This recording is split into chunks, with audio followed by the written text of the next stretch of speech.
Guys, আসসালামু আলাইকুম। My name is লুবামিয়া জারা। আজকে আমি তোমাদের সাথে আরেকটি নতুন ভিডিও নিয়ে এসে পড়েছি। সেটা হচ্ছে যে আজকে আম্মু চিকেন বান বানাবে।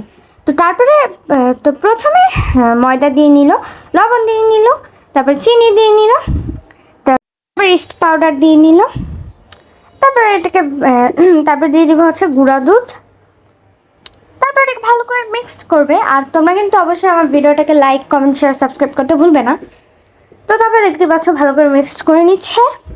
আর খেতে কিন্তু খুবই টেস্টি হয়েছিল। তারপর তেল দিয়ে নিল, তারপরে একটু কুসুম গরম পানি একটু একটু করে দিচ্ছিল এবং ডোটাকে বানাচ্ছিল।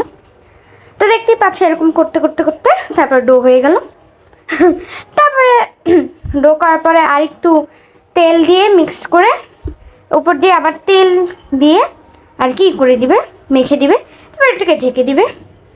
তারপরে দেখো এটি কড়াইয়ের মধ্যে পেঁয়াজ দিয়ে দিল, তারপরে ভেজে নিচ্ছে, তারপরে লবণ দিয়ে দিল।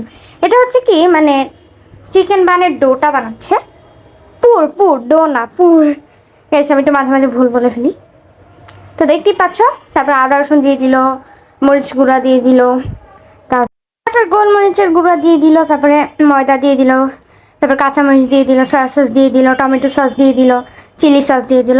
আমি আর কি বলবো, সস বের হতেই চায় না, মানে তাও জোর জবরদস্তি করে বের করেছি কারণ এটা ফ্রিজে ছিল। তারপর হচ্ছে চিনি ফ্লেক্স দিয়ে দিল, তারপর দুধ দিয়ে দিল।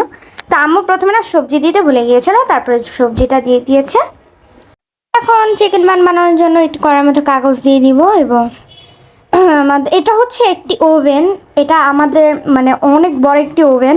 আর একটা জাদু দেখো, যখন বানিয়েছিল তখন এতটুকু ছিল, এত বড় ফুলে গিয়েছে ময়দাটা, মানে কি বলবো, মানে ডোটা। তো দেখতে পাচ্ছ 5টা ভাগ করে নিল, যেহেতু আমরা 5 জন মানুষ। তারপর এটাকে লম্বা করে বেলে নিবি ভালো করে। তোমরা চাইলে অন্যরকম ডিজাইন করেও করতে পারো। তারপর ওই চিকেনের পুরটা দিয়ে দিবে। তারপরে আম্মু আর একটু ডিজাইন করে দিল যাতে একটু সুন্দর লাগে। তারপরে ওই প্লেটের মধ্যে যে তেল মাখিয়ে রেখেছিল সেখানে দিয়ে দিবে। তারপরে আরেকটি বানিয়ে নিল এরকম। তো আমার ভিডিওটাকে কিন্তু অবশ্যই লাইক করতে ভুলবে না এবং কমেন্ট করতে ভুলবে না।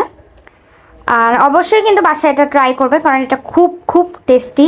এবং ট্রাই করে কমেন্ট করে বলবে যে তোমাদের কাছে কেমন লেগেছে। তারপরে যে একটি ডিম ফেটে রেখেছিল, মানে ভেঙেছিল, সে ডিমের কুসুমটাকে উপর দিয়ে লাগিয়ে দিল যাতে কালারটা সুন্দর হয়, খেতেও টেস্টি হয়। খেতে কিন্তু খুবই টেস্টি ছিল আসলে, আমি কি বলবো। তোমরা বাসা ট্রাই করলেই বুঝতে পারবে। তারপর ওভেনের মধ্যে বসিয়ে দিই, দেখতে পাচ্ছ কত নরম সফট। তো আজকের ভিডিওটা এই পর্যন্তই। তোমাদের কাছে ভালো লেগে থাকলে অবশ্যই লাইক, কমেন্ট, শেয়ার, সাবস্ক্রাইব করতে ভুলবেন না। আল্লাহ হাফেজ।